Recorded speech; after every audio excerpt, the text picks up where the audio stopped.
হ্যাঁ, ভগবানের অশেষ কৃপা। কালী পূজার পরের দিনকেই আমার বিবাহবার্ষিকী পড়েছিল।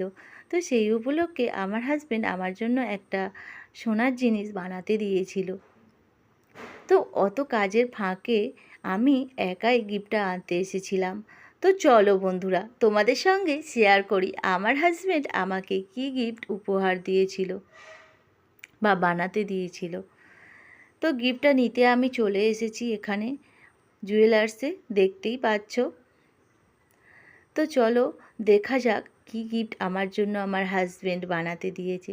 তো সত্যি ছোট্ট ছোট্ট গিফট পেলে অনেক ভালো লাগে, আর তাও বা স্পেশাল দিনে এরকম গিফট নিতে কার না ভালো লাগে। তো আমার তো খুব ভালোই লাগে। তোমাদের কেমন লাগে অবশ্যই কিন্তু কমেন্টে জানাবে। তো চলো, এই পোলা জোড়া দুটো আমার হাজব্যান্ড আমার জন্য বানাতে দিয়েছে। তোমার